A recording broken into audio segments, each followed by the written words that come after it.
আমরা তো আজকাল প্রায় হাসতেই ভুলে গেছি।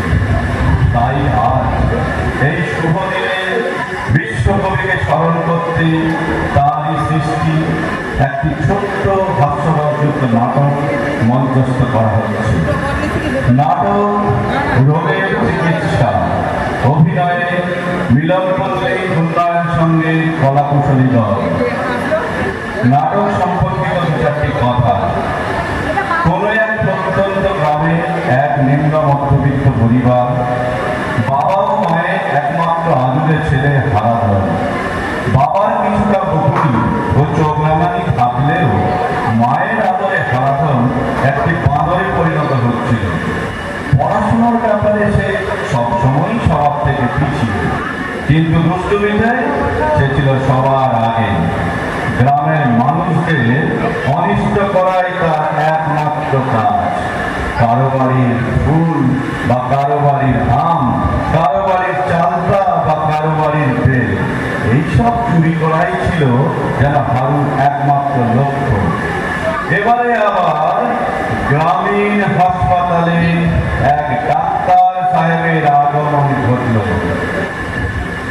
গ্রামের মানুষ তো খুব খুশি। সাহেব ডাক্তার বলে কথা। সাহেব ডাক্তারের আছে একটি শখের রাজহাঁস। ওই রাজহাঁস প্রতিদিন নাকি খুব সুস্বাদু দিন পারে। এ নিয়ে পাড়ার ছেলেদের গোলগোল করে গেছে। কথাটা হারুর কানেও গেছে। ব্যাস, হারু চলল ডাক্তারের রাজহাঁসের ডিম চুরি করতে।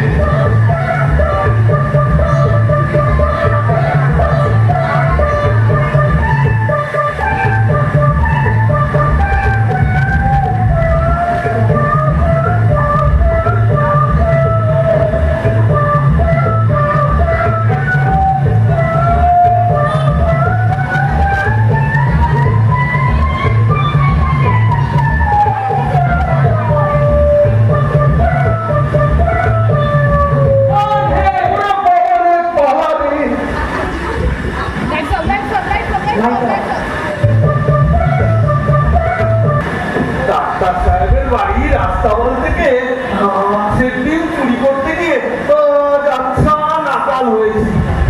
ডাক্তার সাহেব যেভাবে তাড়া করেছিল পড়েছিলাম আর কি। কানের মধ্যে ভয় পালাতে গিয়ে পড়ে গিয়েছিলেন, পা ভেঙে গিয়েছে, তাতে দুঃখ নেই। না নিয়ে পালিয়ে এসেছি। এইগুলোকে ডাক্তার সাহেব পেলে পট পট করে মেরে ফেলে।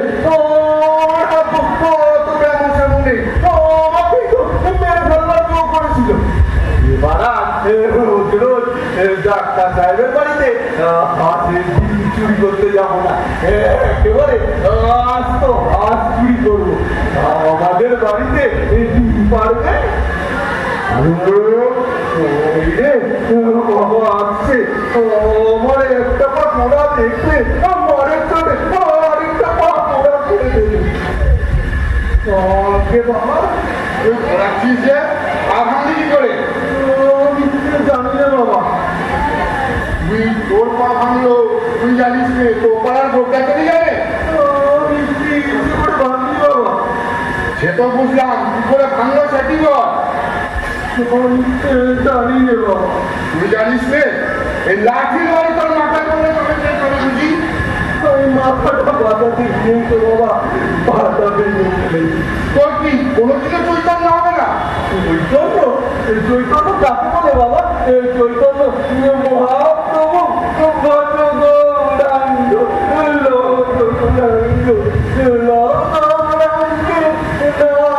কাকে বলে দেখবি? কাকে বলে চৈতন্য?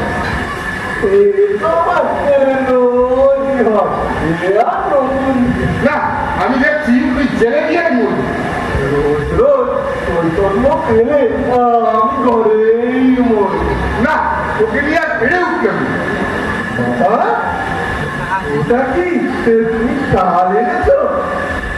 তার জন্যে আমি খাবো। ও বাবা, আমার জন্য একটু তালের ঘি, একটু তালের পড়া বানিয়ে দাও। খাও।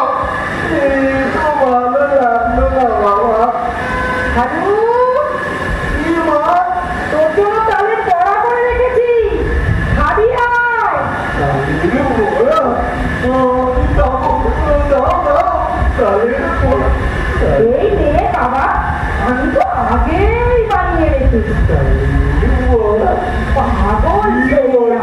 তালের বড়া কি মজা তালের বড়া উফ, সংসারের এই যাতাবলে শরীরটা হাঁস করছে। আর আমার হারুর বাবাটাও হয়েছে সারাক্ষণ খালি আমার সোনা ছেলেটাকে শাসন করে। আমার হারুটা একটু খেতেই যা ভালো লাগে, তাই বলে সারাক্ষণ ওকে বকবে, মারবে।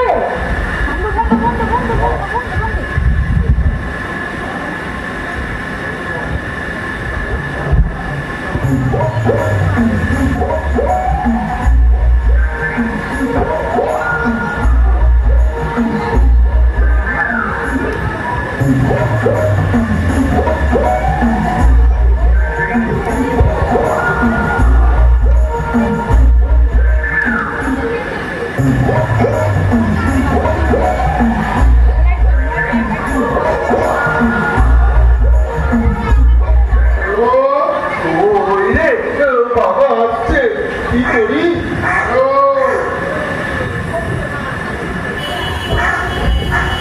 এই বেরো তোর পেটগুলো ফুলে উঠলো কি করে? ওই কাল রাতে তালের বড়া খেয়ে কোনো ক্যাক ক্যাক শব্দ হচ্ছে কেন? ওই পেটের ভিতর নাড়িগুলো ডাকছে তাই কোথায় দেখি হাত দিয়ে দেখি। শুনো শুনো এখানে সব বোঝা গেছে, তোর ছেলেকে জব্দ করতে হবে। এসো বাপু, তোমার রোগ সহজ নয়, তোমাকে হাসপাতালে নিয়ে যাই। না বাবা আমি হাসপাতালে যাবো না এমন আমার মাঝে মধ্যেই হয় আবার একটাই সেরে যায় বইলে এ তো ঘুমে গেলে চলেছে। চল আর জানি না, চল হাসপাতালে চল। আমি যাবো না, যাবো না, যাবো না। আর আচ্ছা, আমার কি হলো গা? ছেলেটা পেটটা কেমন ফুলে গেল গা? কি অশান্তি, কি অশান্তি। খবর কি হবে গো? একজন বেশি বল করো না তো, হাসপাতালে নিয়ে গেলে এবার আমার ছেলে যাবে। আমি বেশি বল করছি নাকি আমার ছেলে পেট বেশি বল করছে? এই যে হাঁসের মতো ক্যাক ক্যাক করে। বাবা হারু, তোকে আমি আর হাঁসের ডিম খেতে দেবো না বাবা। তোর পেটে ভেতর হাঁস যাচ্ছে। কি হবে? ডিম ফুটে পেটের মধ্যে হাঁসের বাচ্চা বেরিয়ে আসলো নাকি না? হাঁস নয় ও তালের বড়া হাঁস তো আমি দেবো হাঁস নয় ও খুব নয় আচ্ছা বাজিরা প্রচুর তালের বড়া হয় তালের বড়া কি এমন করে ডাকে বাছা? আমি কি অতই বোকারে বাছা? চুপ করো মা একটু চুপ করো তোমার এই ভগবান গুলো আমার পেটের ভিতর আরো বেশি বেশি ডাকছে ওষুধের বাড়িতে আমার একটু কাজ আছে, আমি কাজটা সেরে হাসপাতালে যাচ্ছি। হ্যাঁ, আমি একবার মুকুন্দ মশাইকে পাঠিয়ে দিচ্ছি, দেখো উনি কি বলেন।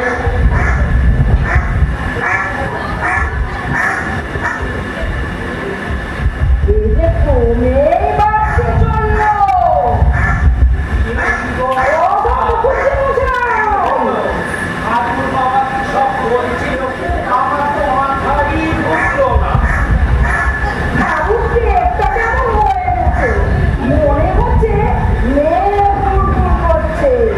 বর্ষা নামবে। সে আবার কমেই বাড়তে লাগলো। শিগগিরই ওই কি যেন ওই তোমাদের কি বলে হাসপাতালে নিয়ে চলো। ও মা এ আমার এ কেমন কথা ও ঠিক নাকি যাই হোক চলো হাসপাতালে চলো আমি তো প্রথম থেকেই বলছি আর ওর বাবাই তো আমাকে দেরি করিয়ে রাখছে চল হাসপাতালে চল কিছু হয়নি কিছু হয়নি বটে তোর পেটের ডাকের চোটে পাড়া সুস্থ অস্থির হয়ে পড়লো পেটের মধ্যে বাঘ প্রেশার